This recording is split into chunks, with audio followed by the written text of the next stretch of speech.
ডাক্তাররা শুধু নিজেদের স্বার্থ দেখলে আমরাও মানুষের স্বার্থ রক্ষায় এবার রাস্তায় নামবো।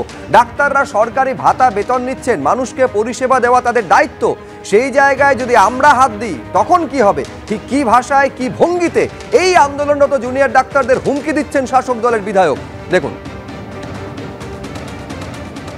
আমি বলছি ডাক্তাররা যদি এইভাবে অমানবিকভাবে শুধু তিনাদের সিকিউরিটি আর তিনাদের স্বার্থ দেখতে থাকেন, তাহলে আম জনতার স্বার্থ দেখার জন্য আমরাও রাস্তায় নামতে বাধ্য হব। আমি অন্ততপক্ষে হুমায়ুন কবির এই ক্যারেক্টারের লোক।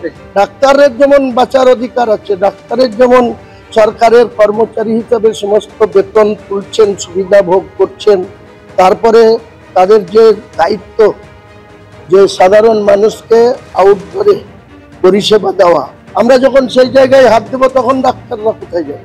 আমি মুর্শিদাবাদ জেলার মানুষের যা পালস বুঝি, মুর্শিদাবাদের মানুষ যখন এটা নিয়ে রাস্তায় নামবে তখন ডাক্তারবাবুরা কি করবেন, তখন ডাক্তারবাবুরা বুঝবেন।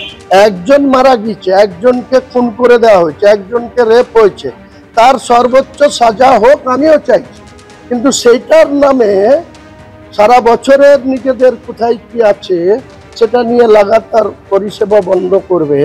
তো আমাদের প্রতিরোধ করার অধিকার আমাদেরও রয়েছে। কে মার খাবে কে খাবে না, পাবলিকও মরছে, তাহলে ডাক্তাররা সুরক্ষিত থাকবে কেন? ওনারা যদি বলে স্ট্রাইক করবো, আমরাও তো পাবলিককে নিয়ে সেই বিল্ডিং ঘিরে রাখার অধিকার তো আমাদেরও সংবিধান দিয়েছে, যে তোমাদেরকেও ওখান থেকে বেরিয়ে কোথাও তোমাদের খাদ্য সংগ্রহ করার সময়টাও আমরা দেবো না, আমরাও ব্যারিকেড করে ঘিরে বসে থাকবো। শুধু আন্দোলনরত ডাক্তারদের হুমকি দিচ্ছেন হুমায়ুন কবির এমনটা নয়, আইএএস আইপিএস তাদের একেবারে তাদের পর্যন্ত নিশানা করছেন হুমায়ুন কবির। এই আইএএস আইপিএস অফিসারদের একাংশ হুমায়ুন কবিরের নিশানায়। আমলাদের একটা অংশ দলকে ভুল পথে পরিচালনার অভিপ্রায় নিয়ে চলছে।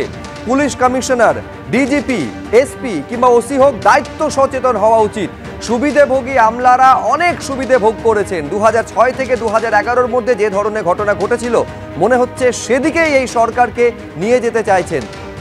আমরা তো মাসের পর মাস বসে থাকতে পারি না, যথাসময়ে যথাযথ পদক্ষেপ হবে। কি বলছেন হুমায়ুন কবির, দেখুন। আমলাদের একটা অংশ যেভাবে আমাদের সরকারি দলকে ভুল পথে পরিচালনা করার অভিপ্রায় নিয়ে চলছেন, তাতে আমরা পাবলিকের কাছে আমাদের অনেক প্রশ্নের মুখে পড়তে হচ্ছে। আমাদেরকে তো আগামী দিনে নিজের দল এবং সংগঠনকে ধরে রাখার ক্ষেত্রে আমাদেরকেও পদক্ষেপ করতে হবে, কারণ আমরা তো মাসের পর মাস এইভাবে চুপচাপ বসে থাকতে পারি না। পুলিশ কমিশনার হোক আর ডাইরেক্টর জেনারেল অফ পুলিশ হোক, বা কোনো জেলার এসপি হোক, বা কোনো থানার ওসি হোক, তারা দায়িত্ব সচেতন হওয়া উচিত তাদের, এবং নিরপেক্ষ দৃষ্টিভঙ্গি দিয়ে প্রশাসনের, পুলিশ প্রশাসনের চলা উচিত। আর যারা সুবিধাভোগী আমলা আমি দেখতে পাচ্ছি, যারা এই সরকারের সঙ্গে অনেক সুবিধা ভোগ করে, তারাই এই সরকারটাকে, আমার মনে হয় 2006 থেকে 2011-তে যে ঘটনা বুদ্ধবাবুর আমলে ঘটেছিল, সেরকম একটা জায়গায় নিয়ে যেতে চাইছে এই আমলাদের একটা অংশ। এটা আমার মনে হয় ন্যায় বিচার দেওয়ার ক্ষমতা মুখ্যমন্ত্রী রাখেন। নিশ্চয়ই মুখ্যমন্ত্রী উপলব্ধি করছেন যে আগামী দিনে কি পদক্ষেপ করা উচিত, যথাসময়ে সেই পদক্ষেপ হবে বলে আমার বিশ্বাস।